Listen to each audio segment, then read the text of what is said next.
One of the most interesting things that's come our way in the way of news releases to tell you about, things to do around New York City, is something that's going on now at the Museum of Modern Art up there at 53rd Street and 5th Avenue. And we've been telling you about this children's carnival, and it was such an interesting thing from what we were able to read about it that we asked Mr. Victor D'Amico, the director of the museum's educational program, to come down and tell us about it firsthand. Now, I think a good way to start, Mr. D'Amico, would be for you to just explain exactly what this carnival consists of. Well, basically, Mr. Savage, the carnival is made up of two areas. One is an exhibition area where works of art by artists are chosen for children or made especially for children. Some of these are toys which a child can manipulate. Others are sculptures which you can touch. And there's a special device there, the color player, which is like a piano, which he plays at and creates patterns in front of him. Yes, this is something you developed yourself, isn't it? Yes, it is, and I think it's important because it kind of gives the child a key to what is behind painting and behind sculpture and behind form in art. Now, you say they can play at it, and it appears in front of them. Is that, you mean there's a screen in front of the piano that appears on? Yes, it's a simple device. It has a keyboard with 4 keys to control colored lights, and up in front of them, behind the keys, is a screen about 30 by 40 inches, and down below are 2 pedals. Now, when they push the keys, they get colors and patterns. When they push the pedals with their feet, they get motion. And they can play for a long time and get all kinds of patterns, cool colors, warm colors, depending on how they feel. The tempo can be regulated, too. If they want to play fast, they can play fast. If they like to play slowly, they can do that, too. Well, I think that explains that piano-like device. What about this sideshow that you have up there? The sideshow is made up of a number of different toys or devices that a child can work at. For example, there's the juggler, which is a toy, a very handsomely designed toy by an artist named Tony Hughes, and they can juggle that and play with it and get some motion out of it. Then there's a screen of windows where they can push windows in front of each other and make abstract designs.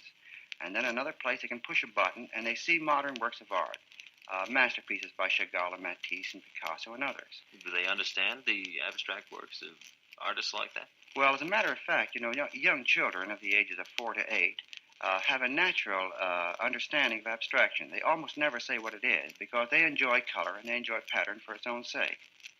It's the adult who begins to question and look for subject matter.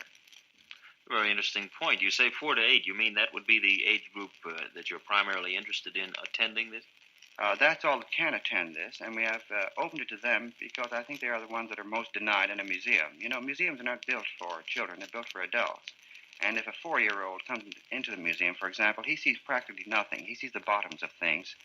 If he goes to the sculpture gallery, he sees the pedestals. If he goes to the painting gallery, he sees the bottoms of paintings. Or more so, he often sees just adult legs in front of him. That's a wonderful idea, all right. And I think that few adults have really given much thought to this, that the youngsters should take an interest in museums at an early age. And I just wondered what was the point now in having them actually pat and stroke and fondle the sculptures that are there. Well, principally because young children learn by touch and by direct contact with things. Words don't mean a great deal to them, especially if they are not attended with some kind of an experience. There's another interesting factor, too. You remember I said that we had a gallery where they could touch and see works of art. Now, right adjacent to it is a gallery where they go in and work. Another thing a child must do is after he has been inspired, so to speak, or stimulated, he has to try the thing out for himself. So if he sees a painting he likes, he goes in and makes a painting of his own. If he sees a construction or a collage, he must go in and make one of his own. And it's a kind of direct contact, an experience through actual visual stimulation and manipulation that makes the young child really understand and learn. And you have all the materials out in that room for them to make use of, huh? Yes, that room is fully equipped. There are easels for painting, and there's a collage table, a big white table with Lazy Susans, where there is a variety of material. There's plastic, and there's paper, and there's string, and they can make a design on a paper background, or they can make a three-dimensional object, something like would look like a pinwheel or an abstract construction. Well, now, you, I don't doubt, have observed the majority of the youngsters who take part in this carnival. Do you find that they follow along pretty much to form? I mean, does their individuality come out in each one? I think you'd be interested in finding out how quickly they catch on to things. For example, they seem to know the secret that was intended behind everything. When they go to a sculpture, the first thing they do is reach out and touch it. We had two sculptures made, especially for the exhibition. One is a lucite giraffe made by Tony Hughes, and what they do is go over and feel it, and that's what lucite really invites, the smooth touch. Another one is an alligator made by Miss Vollmer, and has a kind of a corrugated back, and they immediately recognize that corrugated back will have a certain sense of touch. Of course, kind of tickles the fingers, and they do that. They do that with the bronze sculptures. And in the color player, for example, they immediately respond to the stimulation of the color and the designs. And when they go into the other gallery where there are paintings by Matter and by Stuart Davis and others, they seem to sense the association right away. And in their paintings, you can see the results. But one factor is they almost never copy. I mean, for example, they almost never put exactly what they see. If they have been stimulated by color, they'll get a color composition out of it, but it may be an entirely different arrangement or a different mood. Well, you know the one thing that's bad about this, Mr. D'Amico, and it's very bad, is the same thing that happened when we talked to the gentleman who runs the Bronx Children's Zoo.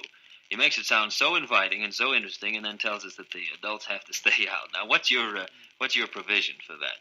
Well, we are really going to have a field day for adults later on. After the carnival closes on the 11th, it will be open for practically a month afterwards, and I think I have a little secret, which I'm not going to tell you now, that will be of special interest to adults and where they'll have even a better chance than just looking. But I'm going to hold that for a later time, if I may. Well, it sounds like a wonderful thing, and all those parents listening this morning who would like their children to attend, I understand it's done by reservation, and what is the phone number that they can use? They should call Circle 5-8900 and ask for the carnival. Circle 5-8900 and ask for the Children's Carnival. We've been talking with Victor D'Amico, the director of the Museum of Modern Art's educational program, and the wonderful holiday carnival they have for children, and it's open through the 11th of January or something. That's right. That's right, the 11th of January. Thanks very much, Mr. D'Amico, for coming to Around New York this morning.